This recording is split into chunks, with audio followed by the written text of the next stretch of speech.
Alors, bonjour, bonjour. Bon, je vois que j'ai un problème avec ma caméra.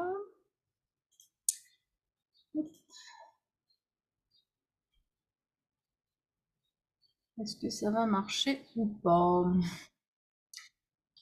Bonjour, déjà, j'espère que vous m'entendez. Si vous ne me voyez pas, au moins que vous m'entendez. Je vais y arriver. Hop. N'hésitez pas à remettre votre son pour que je vous entende aussi. Voilà, ça y est, me voilà. Alors, Salut. on a les Daniel ce soir. Bonjour. Daniel 1 et Daniel 2. Alors, Daniel 2, est-ce qu'elle va arriver à nous mettre? Est-ce que vous allez arriver à mettre la caméra et le micro?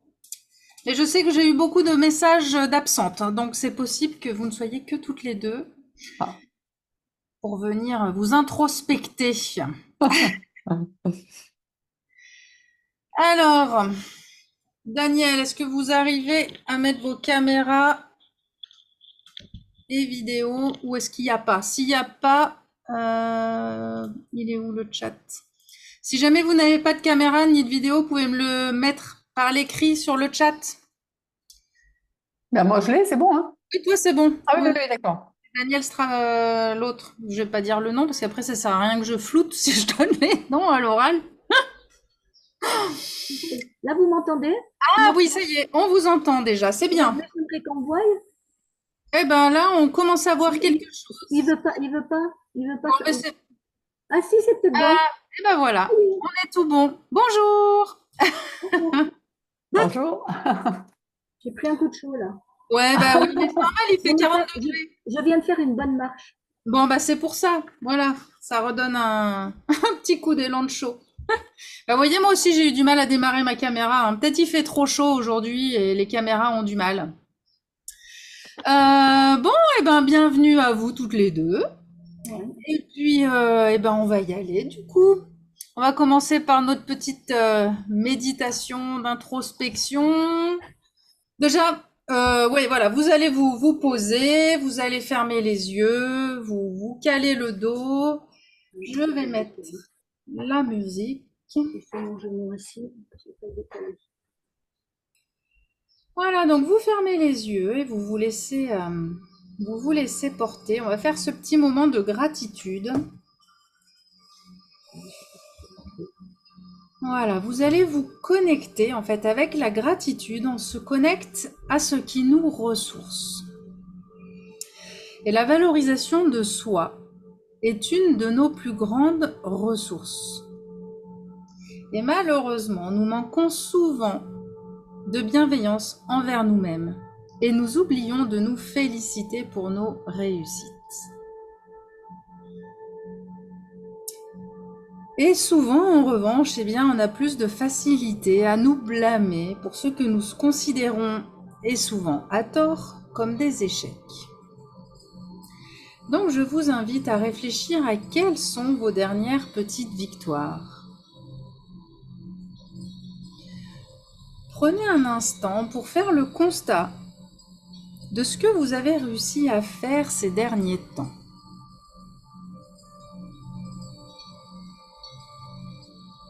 Et prenez le temps de vous féliciter et de vous encourager pour ces petites victoires. Voilà, est-ce que vous avez réussi à exprimer un besoin que vous aviez que jusque-là vous n'arriviez pas à exprimer? Est-ce que vous avez réussi à aller faire une activité qui vous plaît? Est-ce que ça peut être simplement d'avoir fait un bon petit plat qui vous a fait plaisir et que vous avez peut-être partagé? À dépasser une peur, à sortir de votre zone de confort?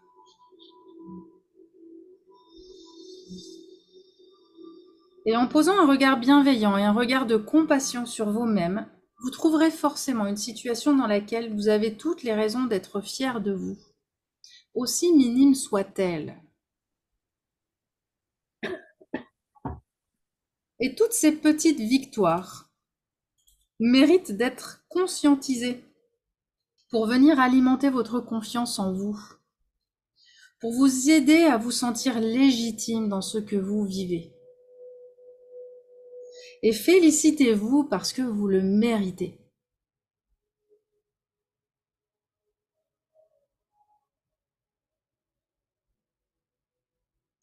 Et maintenant, nous allons aller à la rencontre d'une autre ressource essentielle à notre bien-être, c'est la gratitude. La gratitude, c'est ce sentiment de reconnaissance que l'on éprouve lorsqu'on mesure la saveur de ce que l'on vit. C'est celui qui nous permet de nous réconcilier avec la vie, en nous rendant plus heureuses, plus vivantes et plus reliées aux autres. Et donc, je vous invite à faire un petit tour d'horizon et à chercher quelque chose ou quelqu'un à remercier.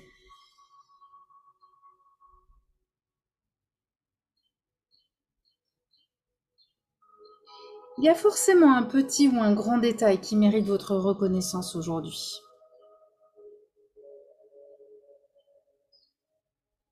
Voilà, un agréable moment passé avec une amie, ou le chant des oiseaux à l'extérieur, peut-être la chaleur du soleil, le fait d'avoir bu une boisson fraîche qui vous a fait du bien.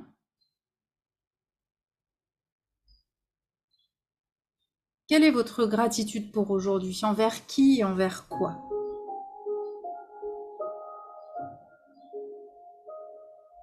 Et vous pouvez aussi simplement être reconnaissante envers vous-même pour vous être écouté, pour avoir accueilli une émotion, une sensation. Et surtout pour vous accorder, là, maintenant, ce moment de bien-être, rien que pour vous.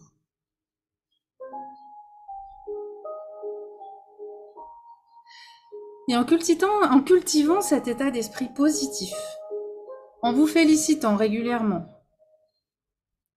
en étant reconnaissante de ce que vous offre la vie, vous attirerez à vous encore plus de raisons d'être reconnaissante, et donc encore plus de bonheur et de bien-être. Et surtout, vous renforcerez votre confiance en vous.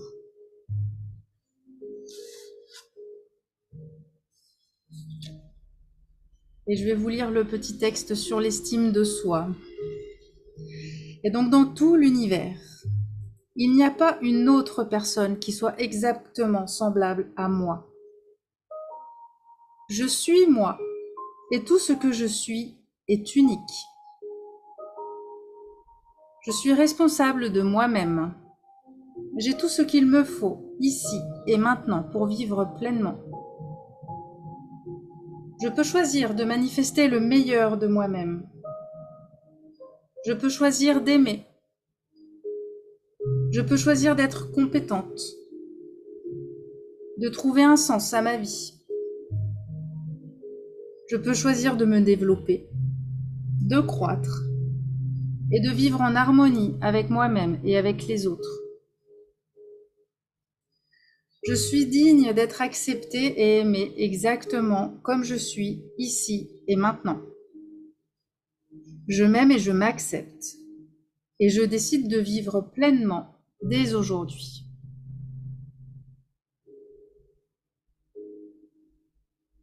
Voilà, je vous invite à prendre 3 grandes respirations.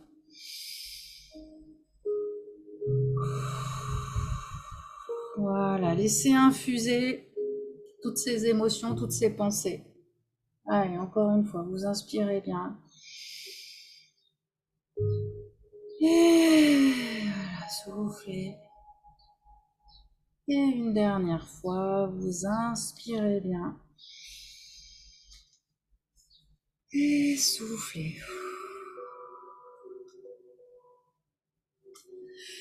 Voilà, et vous pouvez bailler s'il y a besoin, ça fait du bien. C'est que ça relâche. N'hésitez pas, je vous ai coupé les sons, donc n'hésitez pas à remettre votre micro. Vous pouvez aussi vous étirer si vous en ressentez le besoin.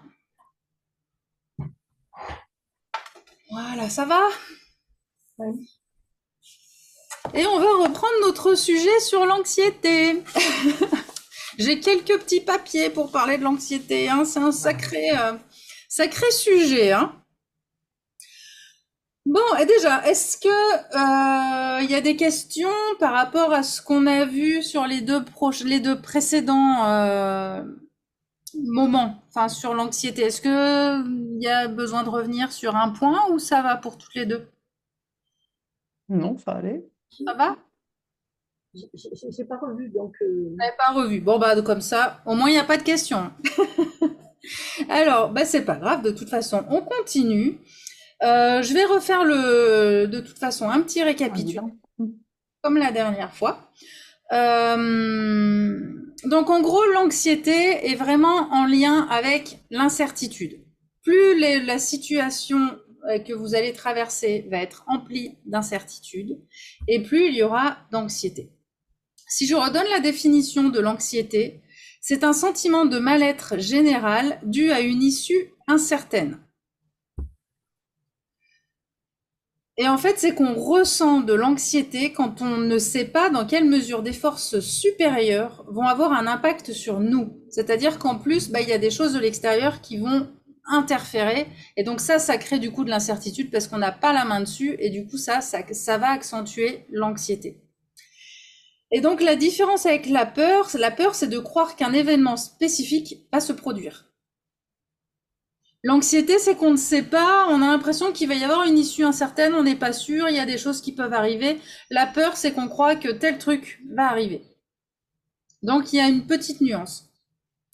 Et donc ce qu'il faut se dire déjà, arriver à se dire, c'est que on ne peut jamais avoir de certitude. De toute façon, il faut apprendre à vivre avec l'incertitude puisque malheureusement, on ne contrôle pas tout. Il y a plein de facteurs sur lesquels on ne peut pas agir. Jamais rien ne sera certain. Donc déjà, c'est de lâcher ça, cette volonté de dire il faut tout que je contrôle, comme ça on est tranquille, parce que vous ne contrôlerez jamais tout. Donc c'est vraiment ça aussi, arriver à bien l'intégrer. Et puis ce qu'il faut se dire aussi, c'est que l'anxiété n'est pas proportionnelle à la gravité de ce qui peut vous arriver.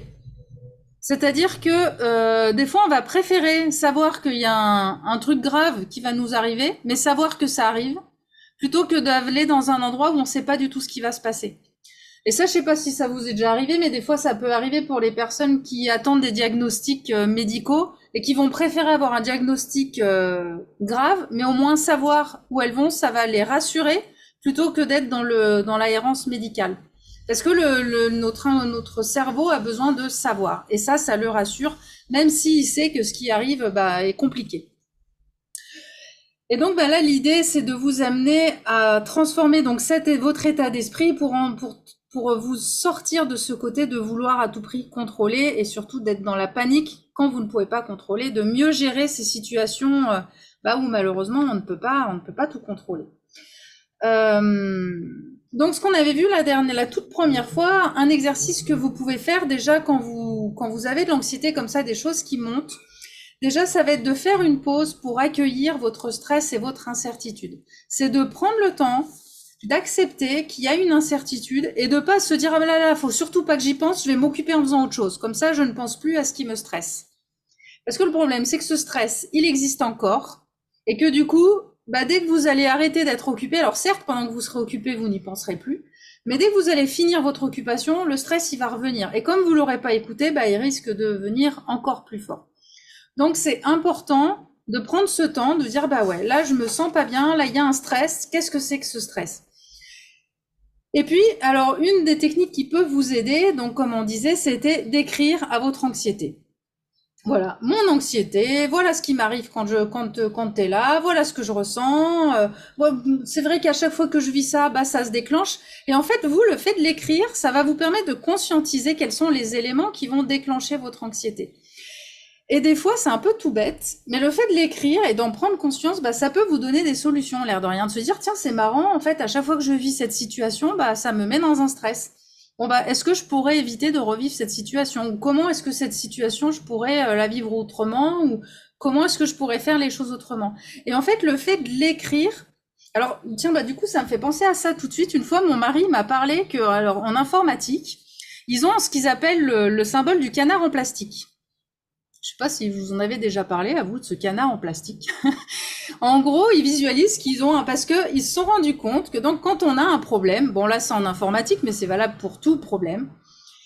Si vous avez besoin de quelqu'un pour vous aider à résoudre votre problème, eh ben vous allez aller le voir et vous allez devoir, pour qu'il puisse vous aider, expliquer votre problème en partant de A pour arriver jusqu'à Z. Donc vous allez être obligé de prendre du recul sur votre situation et de détailler tout le problème.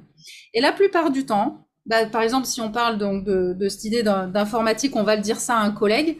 La plupart du temps, le collègue, il a rien besoin de dire. Vous, en ayant tout relaté, et ben en fait, la solution, elle vient toute seule. Et donc en fait, ils se sont rendus compte qu'il n'y avait même pas besoin d'un collègue. Il suffisait de symboliser un canard en plastique ou ce que vous voulez pour dire je lui raconte tout. Et en fait, en lui racontant, ma solution vient. Donc là, en gros, c'est un peu ça. Vous écrivez à votre anxiété et le fait d'écrire, ça va mettre en lumière des choses dont vous n'avez pas forcément conscience. Et c'est en l'écrivant, vous allez dire, ah, mais oui, mais tiens, maintenant que... Et les solutions, elles viennent. Moi, ça me l'a fait ce week-end. J'ai laissé un message à une copine. Je lui ai parlé pendant 10 minutes. Voilà, on se laisse des messages vocaux comme ça. Et en lui racontant mon stress à moi, donc d'avoir du mal à me poser, et d'avoir du mal aussi à prendre du temps pour moi, et ben je me suis rendu compte que je projetais de faire encore la même chose pendant les vacances. Et ça m'a fait prendre conscience que non, pendant les vacances, il me faut rien que je fasse. Mais le fait de lui dire, eh ben c'est venu à mon conscient. Donc c'est important alors là, ça peut être de l'écrire, ça peut être de le dire à quelqu'un, mais là, c'est plutôt de l'introspection. Ce sera mieux d'écrire à votre anxiété. Donc après, il y a plusieurs techniques aussi pour vous aider à vous centrer sur cette anxiété. Ça va être de faire des méditations, donc d'écrire et d'échanger, de parler. Ça peut vous aider à vraiment comprendre vraiment qu'est-ce qui vous stresse et d'apaiser ce stress. Est-ce que ça va, ce petit récap? Donc pensez à votre canard en plastique. C'est un super copain, le canard en plastique. Donc ensuite, on avait vu aussi d'adopter le mantra « j'apprends à ». Voilà, vous êtes en apprentissage et on est tous en apprentissage permanent. Et au lieu de dire « j'y arrive pas, j'ai pas compris, puis de toute façon je m'en sortirai pas », c'est plutôt « j'apprends à ». Je suis en train d'apprendre à réagir autrement, je suis en train d'apprendre à. Et du coup, chaque situation devient une possibilité d'apprentissage. Et c'est pas où il faut se dire « ah mince, j'ai pas su gérer ».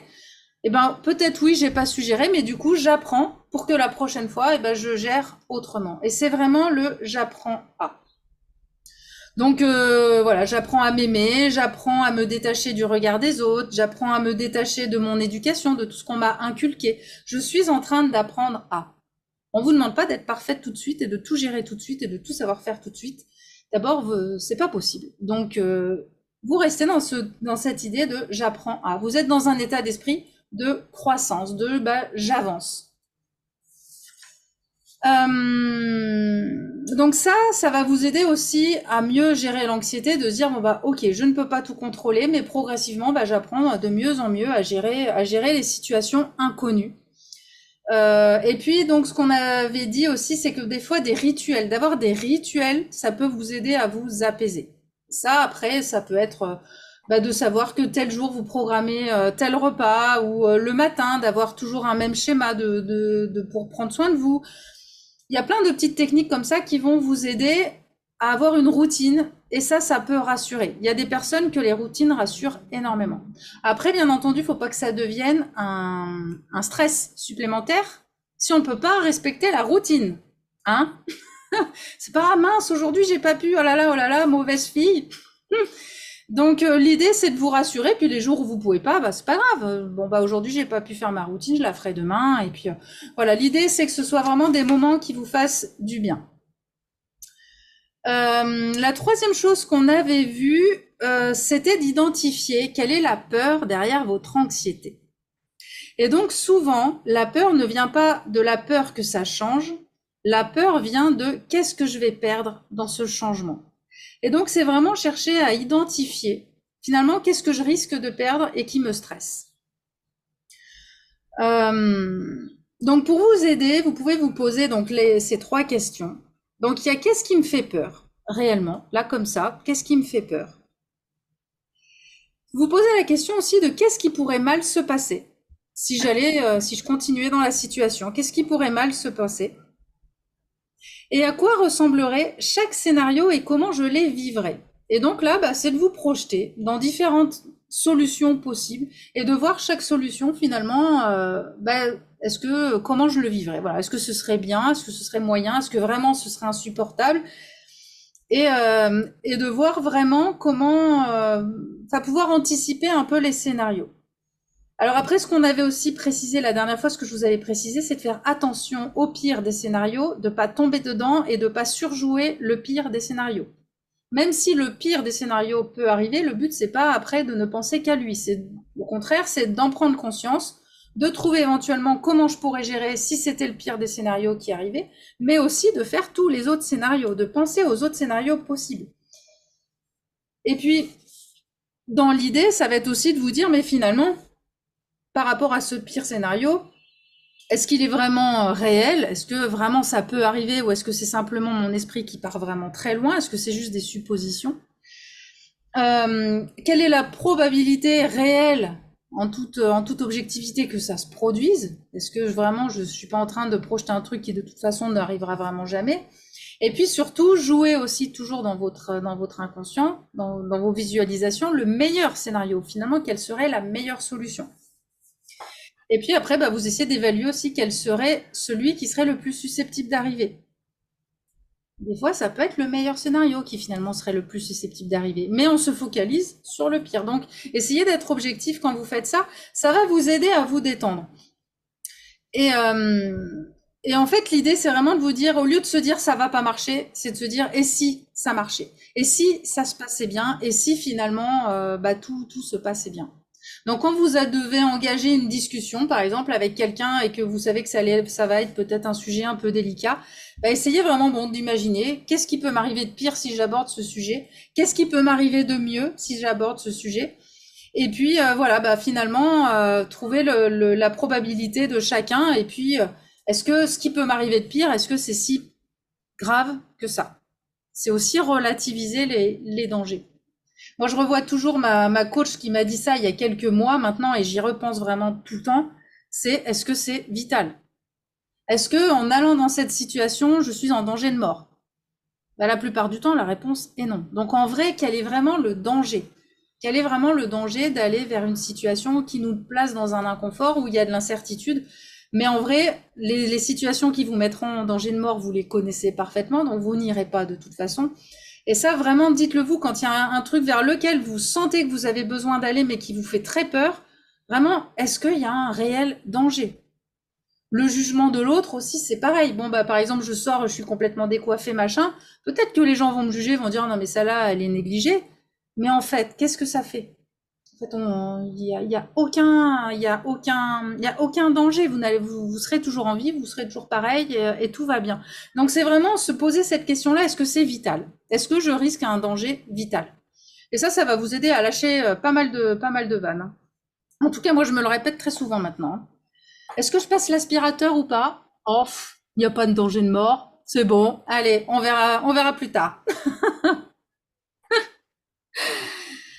Donc après, l'idée, ça va être aussi de réfléchir, parce que donc, comme je vous disais au début, il y a des éléments sur lesquels on peut agir, d'autres sur lesquels on ne peut pas agir. Donc ça va être de savoir faire cette différence entre les deux. Je vais vous redonner la petite citation que j'avais donnée la dernière fois, que je trouve plutôt bien.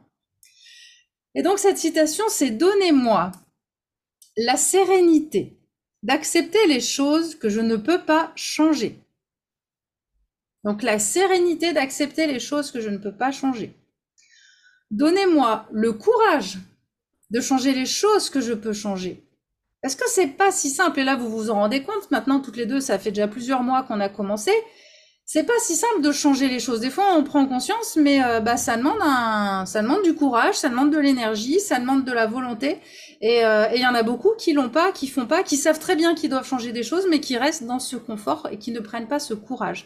Donc déjà, rien que pour ça, par rapport à la méditation de tout à l'heure, vous pouvez vous féliciter et vous remercier l'une comme l'autre d'avoir fait cette démarche déjà de vouloir faire changer les choses et d'agir pour faire changer les choses. Bravo, parce que tout le monde ne le fait pas, vraiment.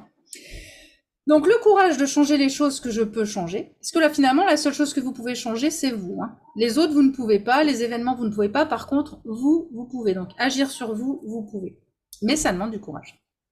Et enfin, la sagesse d'en connaître la différence. Voilà, parce que souvent ceux qui n'ont pas le courage de changer, c'est qu'en fait ils se disent aussi qu'ils peuvent pas changer, que c'est aux autres de changer, qu'en fait ils reportent la faute sur les éléments qui en réalité sur lesquels ils ne peuvent pas bouger.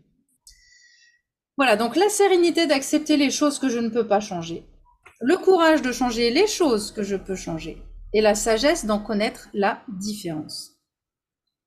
Et donc dans tout ça, donc nous avons les stresseurs internes, donc en gros qui dépendent de vous et donc sur lesquels vous pouvez agir, et les stresseurs externes qui dépendent donc de l'extérieur et sur lesquels vous ne pouvez pas agir. Donc quand vous êtes face à une situation, eh ben, l'objectif c'est d'arriver donc à définir si ce sont des stresseurs internes sur lesquels vous pouvez agir ou non. Et donc bah ça, il n'y a que vous, alors il y a des fois où c'est très évident, où c'est clair que c'est externe, où c'est clair que c'est interne. Et il y a des fois, eh ben, c'est un petit peu plus fin. Par exemple, l'exemple que j'avais donné la dernière fois, donc quelqu'un qui aurait peur d'être malade. Si vous avez peur d'être malade parce que vous vivez et puis que vous vivez une vie où vous mangez n'importe quoi, où vous fumez à mort, où vous buvez, ou tout ça, bah oui, vous avez peur d'être malade, mais à cause d'un stresseur qui est interne, parce que là, ce sont vos comportements qui entrent en jeu, donc ça, vous pouvez agir dessus. Si la peur d'être malade s'accentue parce que vous vous voyez vieillir et que bah, vous vieillissez et que vous pensez qu'en vieillissant vous serez malade, bah là malheureusement c'est un stresseur externe parce que dans tous les cas vous allez vieillir. Donc on ne peut pas agir sur le fait que vous allez vieillir. Par contre, il va y avoir un stresseur interne sur le fait que vous pouvez voir le fait de vieillir de façon différente. Donc malgré tout, il y a un petit stresseur interne sur lequel vous pouvez travailler. C'est votre façon de voir l'avancée dans la vie. Donc, c'est arriver vraiment à définir ça. Les choses, vieillir, on ne peut pas agir dessus. Comment est-ce que je vois la vieillesse? Ça, vous pouvez agir dessus. Si autour de vous, l'entourage, bah voilà, vous avez des voisins qui sont vraiment dérangeants, vous pouvez pas agir dessus. Par contre, ce sur quoi vous pouvez agir, c'est la façon dont vous le prenez, ou éventuellement, si possible, déménager, ou faire des choses pour que ce soit moins agressif. Après, ça demande voilà des adaptations, mais déjà, c'est de prendre conscience de ce sur quoi vous pouvez agir et de pas vous énerver sur les choses sur lesquelles vous ne pouvez pas agir, parce qu'en fait, quand on s'agace sur des choses sur lesquelles on ne peut pas agir, en fait, c'est de l'énergie qui est dépensée pour rien et qui finalement bah, vous dessert. Donc non seulement vous êtes déjà énervé contre un truc, et en plus vous fatiguez pour rien, donc c'est double peine pour vous. Voilà, donc l'idée, c'est vraiment toujours pareil, d'essayer de projeter, quand vous êtes face à un stress, d'essayer de projeter les scénarios qui pourraient vous arriver. En fait, l'objectif, quand vous avez une situation qui vous stresse, en évaluant ces scénarios, essayez de trouver pour chaque scénario la solution que vous pourriez mettre en place si ce scénario-là venait à se produire. En fait, même si c'est des fois une solution un peu approximative, eh ben l'air de rien, votre cerveau, le fait de se dire bon bah ok, il y a une solution, même si c'est pas forcément très clair, ça va la rassurer. Parce que notre cerveau, il a besoin de trouver une réponse. S'il se pose une question de qu'est-ce qui va m'arriver quand je fais ça, tant qu'il n'aura pas de réponse, il va cogiter. Donc vous pouvez essayer de trouver une solution, de dire bon voilà, si se passe ça, je répondrai comme ci, ou je ferai ça, ou je prendrai cette décision. Et puis après, le moment venu, il y a toujours une adaptation possible. Mais au moins, vous avez trouvé une réponse à la question. Est-ce que vous avez besoin de réagir? Est-ce que vous avez des petites choses que vous voudriez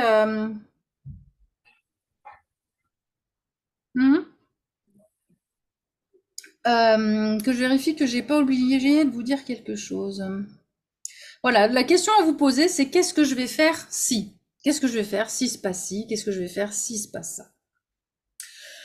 Et ensuite, donc, nous avons les stresseurs externes. Donc, ceux-là sur lesquels on ne peut pas agir. Donc, l'idée, c'est d'accepter qu'on ne peut pas tout contrôler. Bon, c'est plus facile à dire qu'à faire, on est bien d'accord. Et en fait, l'idée, ça va être de poser une limite à votre inquiétude. C'est de vraiment d'arrêter. Comment est-ce que vous pouvez arrêter d'y penser? Donc, comme on en a parlé tout à l'heure, le fait d'écrire. Le fait d'écrire vraiment ce qui vous inquiète, ça va vous aider. Ça va vous aider à objectiver vraiment vos peurs et vraiment de poser un mot sur ce que vous ressentez. Est-ce que c'est de la résistance? Est-ce que c'est de la dramatisation? Est-ce que c'est de la rumination? Et en fait, en le faisant, vous allez aussi comprendre un peu mieux comment vous fonctionnez. Et le fait de comprendre votre fonctionnement, ça va aussi vous aider parfois à vous auto-calmer. Si vous voyez que vous êtes quelqu'un qui a vite tendance à partir dans les tours, ou au contraire à voir toujours le pire, en gros, ça va vous aider, le fait de l'écrire, le fait de le noter, ça va vous aider à le conscientiser et à plus facilement pouvoir vous aider ensuite. Et puis, ce que vous pouvez faire aussi, c'est de vous laisser un temps, en toute conscience, de laisser le pire scénario se projeter dans votre tête. Et là, vous vous dites, allez, alors vous prenez un rendez-vous avec vous-même, de telle heure à telle heure, je laisse mon cerveau aller dans tous les sens. Et là, vous y allez, là, vous pouvez voir le pire du pire, du pire, du pire. Et vous, en fait, le fait de vous dire, de vous autoriser à le penser, eh ben, ça va vous faire du bien et ça va vous apaiser. Donc, vous vous donnez un temps. Voilà, de 8h à 8h30, je me laisse le temps où là, je vois le pire du pire. Mais par contre, à 8h30, j'arrête. Et votre inconscient, il va être formaté à se dire, bon bah ok, j'ai droit à tel créneau. Et si le fait de l'avoir ancré, de l'avoir noté, ça va vous aider à le respecter. Et là, vous pouvez y aller, vous pouvez laisser aller libre cours à vos peurs. Mais le tout, c'est que ce soit cadré dans le temps et décidé avant. Voilà. Et puis quand le stress monte, eh bien, il y a toujours ces petites solutions, tous les exercices qu'on voit régulièrement. Donc de respirer profondément, ça va vous aider. D'aller marcher, ça aide aussi énormément. Toutes les deux, vous marchez en plus. Donc je ne sais pas si vous vous êtes rendu compte que quand on marche encore plus dans la nature, mais même en ville, et ben en fait, on se rend compte que notre esprit finalement progressivement, il s'apaise et qu'on se sent vachement mieux quand on rentre. Donc le fait de marcher, ça fait respirer et puis voilà le mouvement répétitif, tout ça, ça fait beaucoup de bien. Donc d'aller marcher, ça fait du bien. De méditer, de faire un puzzle aussi, des fois ça fait du bien. De faire des coloriages. Là maintenant, ils font les coloriages, les mandalas, les choses comme ça. Des fois, on a l'impression que ça peut être une perte de temps, mais en fait, ce sont des moments quand vraiment, si vraiment en plus vous avez tendance à vous laisser aller dans l'anxiété, ça peut vraiment vous aider à vous poser. Et en plus, les coloriages, souvent, après, c'est joli. Donc, il y a aussi ce côté agréable du résultat joli. Et puis, si vous avez un animal, ou voilà, aussi de caresser les animaux, de prendre le contact avec les animaux peut faire aussi beaucoup de bien. Alors, on est arrivé au 7e point, qui va être de s'appuyer sur les accomplissements dont vous êtes fiers. Alors là, je vais vous remettre un petit peu en méditation pour que justement vous aider à aller rechercher un petit peu tout ça. C'est un petit peu, finalement, ça reprend ce qu'on a fait en tout début de session, mais voilà, je vais vous guider un petit peu autrement, parce que c'est important pour être moins anxieuse. L'idée, c'est vraiment de reprendre confiance en vous et en votre capacité à gérer finalement presque n'importe quelle situation. Et pour ça, il faut avoir confiance en soi, il faut avoir confiance, voir son vécu et se dire, mais en fait, je suis capable de gérer n'importe quelle situation. J'ai les clés pour gérer les situations. Même si ça me dépasse, en fait, je saurai revenir au point zéro, je saurai faire en sorte que tout le monde soit en vie et tout ira bien. Et donc là, c'est reprendre confiance en soi. Donc, je vais vous inviter à nouveau à vous adosser. Je vais remettre la musique. Voilà, vous vous adossez, puis on va commencer par prendre 3 grandes respirations pour vous poser. Voilà, soufflez bien, c'est très bien. Si ça baille, c'est que ça relâche. Voilà, inspirez bien. Et soufflez. Allez, encore une fois, vous inspirez bien. Et soufflez. Voilà, parfait. Et vous reprenez une respiration normale. Et donc, on ne peut pas prédire l'avenir, mais on peut booster notre confiance que nous avons en nous. notre confiance que nous avons en notre capacité à faire face et à surmonter les épreuves de la vie. Pour réussir à composer avec le changement, quand vous êtes face à un changement, il faut que vous ayez confiance en vous. Et donc, pour renforcer votre confiance, repensez à toutes les épreuves que vous avez traversées et aux choses que vous avez accomplies. Et donc, je vous invite à réfléchir. À quel moment, au cours de ces épreuves, déjà retrouvez une épreuve particulière que vous avez traversée dans votre vie, un moment qui a été vraiment difficile. Et donc, à quel moment vous avez eu des doutes sur la façon dont vous deviez agir dans cette situation?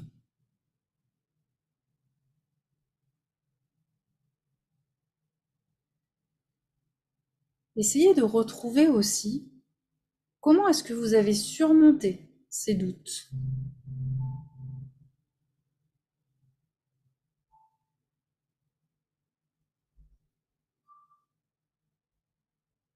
Et posez-vous aussi la question de qu'est-ce que vous avez fait qui a bien fonctionné dans cette situation? Qu'est-ce que vous en avez appris?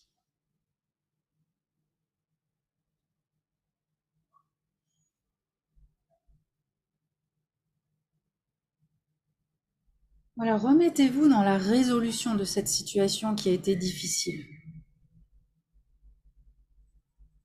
Et en vous rappelant ces réussites, vous intégrerez qu'en fait vous êtes capable à nouveau de gérer des situations difficiles. Et souvent quand on est devant l'incertitude, eh bien on a notre petite voix qui va nous dire je suis nul, ou je suis pas capable, je suis pathétique, je vais pas y arriver, je vais avoir l'air bête. Et quand c'est ça, souvenez-vous des pires journées auxquelles vous avez survécu. Et ainsi, ça vous permettra de vous dire, je ne sais pas bien ce qui va se passer, mais ça va aller. Je sais que je peux y faire face. Vous pouvez aussi trouver de la force dans ce que les autres ont traversé. Que ce soit chez vos amis, dans votre famille, peut-être qu'il y a des exemples des personnes qui ont vécu des choses très difficiles et qui s'en sont sorties. Inspirez-vous aussi de comment ils ont fait. Et vous en êtes tout autant capable.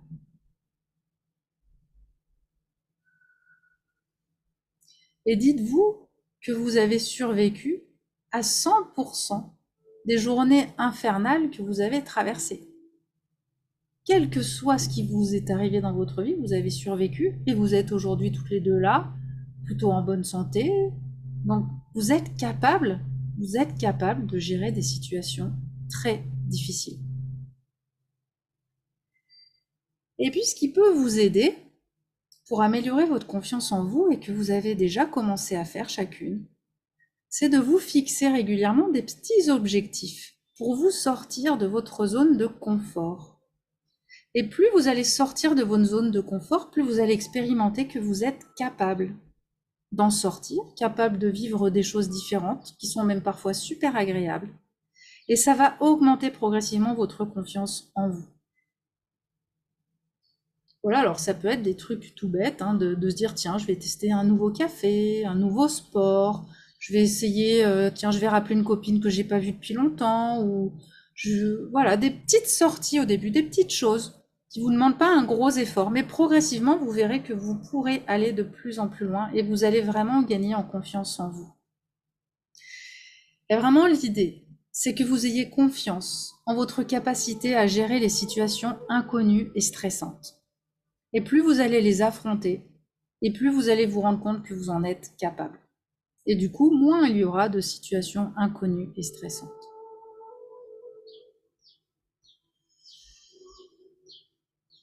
Voilà. Donc revoyez bien cette situation, toutes ces situations auxquelles vous avez survécu et qui montrent à quel point vous êtes capable de faire face à des situations très compliquées. Et je vous invite donc à revenir à vous tranquillement. Prenez de grandes respirations. N'hésitez pas à vous étirer s'il y a besoin.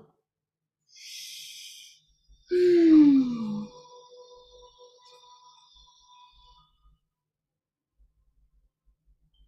Voilà, super. Ah bah c'est bien, ça baille. Vous pouvez remettre votre son. Et puis si vous voulez, je ne sais pas si vous voulez partager s'il y a une situation particulièrement que vous avez traversée dans votre vie qui n'a pas été facile, mais face à laquelle finalement vous avez fait face et que vous avez géré finalement. Est-ce que vous voulez partager quelque chose Pas vraiment. J'ai pas de situation où j'ai eu de vraiment difficultés des difficultés. Enfin, non, au boulot, des présentations, des choses comme ça, mais c'est pas. Ouais, bah c'est Ah, quand même, ouais, c'est ouais. quand même des moments où tu dois sortir de Je ta suis zone. stressée, ouais. Bon, c'est vrai que c'est pas peut-être des situations où il y a Non, mort d'homme, et tant mieux, non. hein, ceci dit. Ouais, Mais des fois, on a des situations comme ça quand même où on se rend compte que finalement, tu as été capable de parler devant oui, oui, plusieurs c'est ça. combien de personnes. Et tout ça, c'est important en fait d'en prendre conscience, même si ça semble, c'est sûr que si tu cherchais une situation de danger de mort, on en est loin. Mais quand même, c'est de la fierté. Tout le monde n'est pas capable de parler devant une assemblée, hein. C'est pas si facile. Donc ça peut être quand même des petites choses à noter, à dire je suis capable de faire ça, je suis capable de parler, puis finalement, il m'est rien arrivé de grave, quoi. Mhm. Et vous, Daniel, Alors, moi, on va dire que je suis sortie de mon cocon quand j'étais chez ma fille. Parce que un soir, j'ai trouvé au portail accroché des courgettes. ouais, Je connais pas la mamie qui habite en face de chez ma fille, comme j'étais toute seule. Bon, alors je me suis dit, bon, bah, demain, il faut que tu ailles la remercier parce que je suis sûre que c'est bah elle. oui. Et je la connaissais pas. Hein. Déjà, ouais, faut que tu y ailles. Faut que tu lui déverrouilles son, son portail à elle. Ouais, j'y suis allée. Ouais, Voilà, la remercier, puis lui demander si elle avait besoin de quelque chose, parce que j'avais fait quelques courses. super, c'est Et, bien. et puis plusieurs matins, je me suis dit, allez, il faut quand même que tu ailles voir la mamie, si des fois. Alors, deux, trois matins, je suis allée taper à la porte de la mamie. Et du coup, elle vous a accueilli avec le sourire, Ah, mais avec pas du tout, pas plaisir. du tout. Ah, Parce c'est elle génial. me voyait, elle savait, enfin, elle me voyait quand je venais chez ma fille, mais voilà, après, j'étais jamais allée la saluer. Ah, bah Enfin, c'est chouette je du l'avais coup. jamais croisée parce qu'on se tourne, enfin, on se tourne le dos, si vous voulez. Oui. Sa façade, enfin, son entrée est d'autre côté, donc je la vois pas. Ah, bah c'est chouette ça. C'est une belle sortie de zone de confort, hein. Ah ouais, Voilà, bravo. Et puis voilà. qui finalement peut presque se solder par une amitié naissante au final. Voilà, ouais, je lui ai dit la prochaine fois que j'irai, ben, j'irai la saluer. Et bah voilà. Bon, ce serait pas toute seule chez votre fille. Bon, bah c'est bien, bravo, c'est chouette. Et est-ce que vous l'avez conscientisé justement cette sortie de zone de confort? Est-ce que vous vous êtes félicité? Est-ce que vous vous êtes encouragé pour ça? Ah non, Non. j'étais peut-être très angoissée en me disant, tu vas pas, oui, il faut que tu y ailles, oui, il faut quand même que tu y ailles, là, maintenant c'est l'heure, tu peux aller. Mais voilà, c'est Et pas vrai. oui. Mais bah alors conscientisez-le bien tout ça. Conscientisez parce que vous l'avez fait. Puis en plus pour aller remercier quelqu'un, je veux dire ça, vous arrivez avec le sourire, vous arrivez donc ça ne peut que bien se passer. Enfin, il y a quand même la probabilité que là le pire scénario se produise. On peut dire qu'il est infime. Donc bravo, mais c'est bien de l'avoir fait, c'est génial. C'est génial. Faudra refaire, peut-être avec d'autres, Ouais. mais c'est bien, bravo, c'est chouette. C'est chouette. Bon bah merci pour vos petits partages. J'ai un dernier point aussi pour vous aider à gérer votre anxiété. C'est de connaître aussi ses limites. Voilà, c'est aussi de se dire, parce qu'il y en a, alors il y en a, ils adorent l'aventure, voilà, c'est pas des personnes anxieuses, et ils vont vivre des vies aventurières, à partir toujours sans savoir où, à faire changer de travail tous les ans, à changer de maison sans arrêt. Enfin, il y en a qui ont besoin de ça, il y en a qui aiment ça. Et puis, il y en a d'autres, pour être bien, ils ont besoin aussi d'être justement un peu plus dans les routines, un peu plus voilà, d'avoir le moins d'incertitude possible, en gros. Donc ça, c'est aussi d'adapter votre vie aussi à ça. Ne vous forcez pas à vous dire, ah bah attends, lui, il vit comme un aventurier, ça a l'air trop bien, je vais faire pareil. Si vous angoissez dès que vous devez sortir de chez vous, votre vie va être insupportable. Donc après, il faut aussi reconnaître qu'on a nos propres limites. Mais bien entendu, ces limites, comme on disait tout à l'heure, l'objectif aussi quand même progressivement, c'est pas après pas, d'aller ouvrir un petit peu ses limites. L'objectif n'est pas de finir en sac à dos et de marcher partout et de partir partout à l'aventure, mais malgré tout, d'augmenter un petit peu sa zone de confort va vous aider aussi à avoir une vie plus agréable, avec plus de possibilités que d'être trop dans un carré trop rigide, trop strict.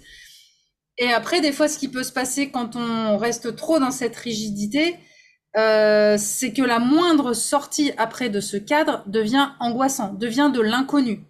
Donc ça, il faut se méfier. Donc les routines, c'est bien, mais il faut savoir en déroger. D'accord? C'est vraiment vous entraîner, limite de temps en temps, à ne pas faire vos routines. Parce que ça, après, ça peut être le stress de ah, mais là, si aujourd'hui je peux pas faire ma routine, ça va pas le faire, ça. Et c'est l'angoisse. Donc c'est bien de respecter son côté peut-être un peu pas casanier, mais voilà, d'être facilement angoissé, donc de se mettre un peu dans un cocon, comme vous aviez dit, Daniel, c'est bien le terme. Mais ce cocon, il faut pas qu'il devienne une prison. Donc c'est progressivement, se faire des petits tests comme ça, voilà, d'aller parler à un inconnu, d'aller de changer un petit peu ses habitudes. Alors, d'ailleurs, ça me fait penser à un exercice que j'ai partagé sur Facebook, mais comme ni l'une ni l'autre, vous n'êtes dessus, je vais vous le partager comme ça. Comme ça, vous allez le connaître. C'est une coach qui m'a parlé de ça. J'ai trouvé que c'était chouette comme exercice. C'est que des fois, on se comporte avec les gens parce qu'on a un peu des préjugés sur la façon dont ils sont. Par exemple, pour vous donner l'exemple, si on parle de vous allez dans un commerce, vous avez votre boulanger, il fait toujours la gueule. Bon, la première fois que vous y allez, il va faire la gueule. Bon, vous avez dit bonjour, mais il était fermé. Bon, mais du coup, la fois d'après, vous allez y aller avec cette prédisposition à il va faire la gueule. Donc, vous n'allez pas lui faire un bonjour hyper souriant parce que vous serez déjà dans l'attente de son visage fermé. Et plus ça va aller, plus ce sera le cas. Et après, ça entre dans un engrenage, où vous arrivez de moins en moins souriante. Et lui, du coup, de toute façon, il faisait déjà, vous voyez, du coup, on est dans plus ça va, moins la relation est agréable, quoi. Et donc, en fait, l'idée, c'est de faire un exercice, d'arriver et d'aller voir les personnes comme ça, comme si vous les voyiez pour la première fois. Et là, vous entrez dans la boulangerie, si je reste dans l'exemple du boulanger, en faisant ouais, bonjour, ça va, comme si vraiment vous connaissiez pas, et comme si vous ne saviez pas que c'était quelqu'un de renfermé. Et en fait, l'objectif, c'est vraiment, alors, déjà la première fois, il risque peut-être d'être un peu surpris, et progressivement, c'est de voir combien de temps ça va prendre. Au lieu de vous laisser envahir par sa morosité, c'est tous les jours de revenir comme si vous le connaissiez pas, avec un grand sourire, et de voir combien de temps ça prend pour que votre sourire déteigne sur lui. Ben oui. Et ça, c'est vachement sympa comme exercice, et de le faire avec même avec les gens que vous connaissez autour de vous. Alors c'est plus facile. Ce sera plus facile avec des étrangers, comme avec le boulanger que vous ne voyez pas tous les jours. Si c'est quelqu'un qui est dans votre entourage proche, ce sera un petit peu plus difficile de changer cette attitude. Donc, commencez par vous entraîner justement avec les commerçants que vous croisez une fois de temps en temps, mais essayez de faire l'exercice. Je trouve que, moi, quand j'ai entendu, ça m'a vraiment de m'imaginer en train de hey, bonjour, ça va, et comment va votre journée? Et je pense que, au bout d'un moment, vous pouvez rendre le sourire aux gens. Et ça, c'est vachement agréable aussi. De vous dire que c'est vous qui allez aider les autres. Comme vous avez fait aussi, Daniel, en allant voir votre voisine, vous êtes arrivé avec votre sourire et merci. Et elle, peut-être qu'elle avait envie de vous parler depuis un moment puisqu'elle vous avait repéré. C'est que elle en avait envie, mais elle osait pas. Et là, c'est vous qui êtes arrivé, qui lui a ouvert la porte et c'est vous qui allez lui rendre le sourire. Et c'est chouette. C'est super chouette. Donc, je sais pas si vous voyez quelqu'un autour de vous qui est un peu comme ça, avec qui vous pourriez faire ça. Alors, moi, je fais à peu près ça. Enfin, non, moins que ça. Parce que j'ai une voisine maintenant qui me fait la gueule depuis quelques temps parce que je l'avais un peu rabrouée parce qu'elle me prenait pour son toutou. Alors, chaque fois que je la vois, je dis « Salut Françoise, comment tu vas? Ça va ?» Oui, alors… Souvent, elle ne répond pas, mais maintenant, la dernière fois, si, je lui dis « Ah, Alors, puis comme j'allais au marché et puis que j'avais pris un gilet et qu'il faisait chaud, mais bon, moi j'ai plein de gilets, enfin, je l'ai quitté un peu plus loin parce que chez moi c'est frais. Euh, alors, là, elle a répondu parce qu'elle s'est foutue de moi. Oui, Parce alors, que je prenais un gilet. Alors je me suis dit, tiens, elle va peut-être commencer à me reparler. elle a réagi. Alors après, ça dépend. Ça faisait plus de 6 Si- mois qu'elle me faisait la gueule. Hein. Ah ouais, quand même. Ouais. Alors après, ça dépend si vous lui dites ah salut, ça va, mais en étant un peu moqueuse, Non, si non, c'est non, un non, pic ou non, si non, c'est un vrai bonjour, ça va. oui, oui. Un vrai. Toujours, je la saluais, je lui demandais oui, comment que ça va. Eh Voilà, ben mais c'est bien. Bah ça vous y est, voyez, bah des fois, il faut 6 mois avant que ça finisse par déteindre. après, je sais pas, on verra la prochaine fois, hein, parce qu'on trouve Ouais, à chaque c'est fois ça. dans les meubles. Hein. Bah oui, dans le voisinage, ça arrive assez facilement, hein. Mais ouais, essayez. Alors après, quand il y a eu un conflit, je pense que c'est justement la situation la plus difficile pour arriver à transformer. Voilà. Donc c'est bien parce que vous l'avez fait, je pense, dans le cas le plus compliqué. Voilà. Après, vous pouvez aussi essayer justement, donc dans ces cas-là où il n'y a rien en jeu, le commerçant ou de toute façon, s'il continue à faire la gueule, voilà. Mais c'est bien, Ça doit bravo. être plus facile dans l'autre sens. C'est-à-dire faire à la gueule à quelqu'un Oui, qui mais c'est ça qui qui est dommage. irrite. Mais oui, ce qui est dommage, c'est que c'est souvent ça, c'est que malheureusement, c'est la morosité qui l'emporte. Et en fait, et moi, je vois, on a ça, nous, avec la boulangerie qui est à Grèce-en-Vercors, elle est, hein, la boulangère, elle est fermée, mais j'ai jamais vu ça. Et du coup, maintenant, quand j'y vais, je cherche pas. J'y vais, je demande ma baguette, je cherche pas à échanger. Et là, j'ai hâte de retourner à Grèce pour rentrer et dire, ah, bonjour, alors, comment ça va? Ah, ça fait 1 an que je suis pas venue, dis donc, et vous en êtes où? J'ai trop hâte. Parce que nous, notre boulanger, par contre, il est super sympa. Là, autour de moi, j'ai pas de commerçants, avec qui je pourrais faire Faire l'exercice. rien. Ouais, voilà. Mais j'ai trop hâte d'aller à la boulangerie de Grèce juste pour, ah, bonjour, et comment ça va? Voilà, vous penserez à moi si vous allez à la boulangerie de Grèce. Bon, eh ben, ah oui, si, je voulais vous faire donc un petit récap quand même rapide. Je vais vous lire les différents points. Donc, face à l'anxiété, donc pour clôturer enfin ce sujet de l'anxiété. Donc, dorénavant, à partir de maintenant, vous devez être super zen, hein. Vous avez tout compris, hein. Yes, à fond. À fond. Donc, vous ne saurez jamais ce que réserve l'avenir. Et vous ne pourrez jamais le planifier dans les moindres détails. Donc ça, il faut l'ancrer, c'est pas possible. Donc ne vous donnez pas cet objectif, vous serez forcément déçu. Donc on ne peut jamais prédire l'avenir. L'idée, ça va être d'affronter vos angoisses et d'identifier vos peurs et les facteurs de stress précis qui se cachent derrière. Vraiment essayez quand vous avez des peurs de trouver de quoi vous avez peur. Et donc repérez les peurs et les facteurs de stress sur lesquels vous avez prise, sur lesquels vous pouvez agir. Et vous laissez aller, en fait, c'est vraiment d'identifier ceux sur lesquels vous avez prise et ceux sur lesquels vous ne pourrez pas agir. C'est pas la peine de vous épuiser à vouloir agir sur des choses sur lesquelles vous ne pouvez pas. Et donc, quand les choses dépendent de vous, donc vous planifiez, comme je vous disais, vous faites vos scénarios, vous planifiez la réponse la plus évidente pour chaque scénario. Vous planifiez ça, mais toujours en vous disant que vous pouvez faire évoluer les choses le moment venu. C'est pas se dire, ah ben non, j'avais planifié ça, ça doit être comme ça. On s'adapte et vous avez les capacités de vous adapter. Et donc, quand les choses sont hors de contrôle, donc essayez de lâcher prise le plus possible en écrivant ce qui vous stresse. Ça va vous aider à objectiver et à calmer les choses. Donc, boostez aussi votre confiance en vous, en repensant aux situations compliquées dans lesquelles vous avez su vous en sortir. Donc, on est d'accord que c'est pas forcément des situations de danger de mort, mais toutes ces situations où vous êtes sorti de votre zone de confort, où vous êtes allé avec un peu la boule au ventre ou dans la gorge, vous dire là j'ai peur mais j'y vais, conscientisez-les pour vous vraiment vous ancrer que vous êtes capable. Et que même si ça s'est pas passé parfaitement, finalement tout va bien, et puis que la fois d'après, on peut faire mieux. Donc voilà, vraiment rebooster cette confiance. Et donc adopter un mode de vie qui respecte vos limites en matière d'incertitude. Voilà, si l'incertitude vous stresse, ne vivez pas une vie de sac à dos et d'aventure et de voilà, on sort de sa zone de confort petit à petit. Et chacun a une zone de confort plus ou moins grande.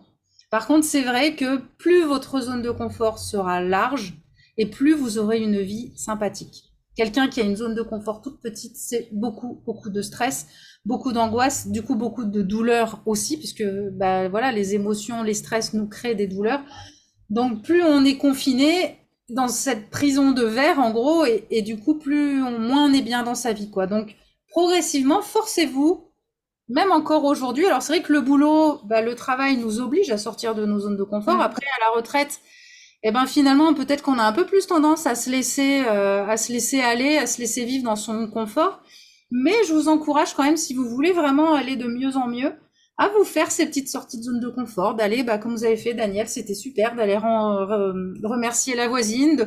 Là, c'est bien parce que votre politesse fait que ça vous a obligé à y aller. Sinon, vous auriez été trop mal de pas aller la remercier. Mais c'est super parce que du coup, ça vous a obligé à y aller et en plus, vous avez été récompensé par des échanges sympathiques. Donc c'est bien. Et bah ça, c'est à reproduire même sans en être obligé, en fait. Voilà le récap. Est-ce que tout va bien pour vous, hein? Là, c'était dense, hein. Je pense ce soir, Ouais, mais c'est bien. C'est ça va, bien. ça va mûrir maintenant. Voilà. Eh ben, on se fait notre petit mot de la fin? Est-ce que vous avez, voilà, quel mot vous viendrez